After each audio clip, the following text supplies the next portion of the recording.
Magandang umaga po sa lahat. Welcome po kayo sa ating gawain. Maraming salamat sa iyong panahon na tayo ay sa muli sama-sama upang pakinggan ang magandang balita.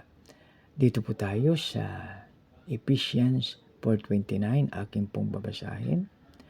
Huwag kayong gumamit ng masasamang salita, kundi iyong makapagpalakas at angkop sa pagkakataon upang makapagdulot ng mabuti sa mga nakakarinig. Purihin ang Diyos sa pagbasa ng kanyang salita. Tayo po'y manalangin.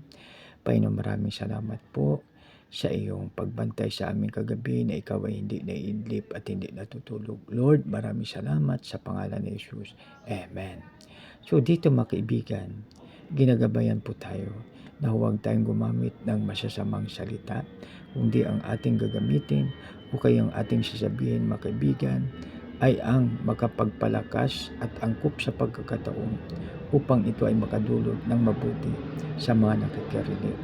Napakaganda, kaya sa pagising natin sa umaga, atin na pong hingin sa ating God Almighty na bibigyan niya tayo ng gabay upang ang lahat na sasabihin natin ay hindi masama, kundi angkop sa pagkakataon at makapagbigay at makadulot ng mabuti sa lahat ng nakakarinig.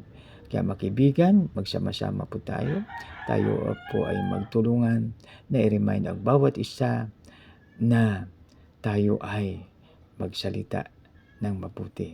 Aking babasahin sa muli, huwag kayong gumamit ng masasamang salita, kundi iyong makapagpalakas at angkop sa pagkakataon upang makapagdulot ng mabuti sa mga nakakarinig. Maraming salamat. God bless us all. Tayo po ay manalangin. Panginoon, maraming salamat po sa iyong salita. Tulungan mo po kami, O Lord, na ito ay manatili sa amin at aming din ma-share sa aming kapwa. Lord, gamitin mo po sa makapangyarihang paraan ang bawat isa sa amin, O Lord. Sa aming dakilang Ama, ang Diyos na Abraham, Isaac at Jacob, dinadalain po namin ito sa matamis na pangalan ni iyong anak na si Jesus na aming Panginoon at Tagapagligtas. Lahat po ay magsabi ng Amen. God bless us all.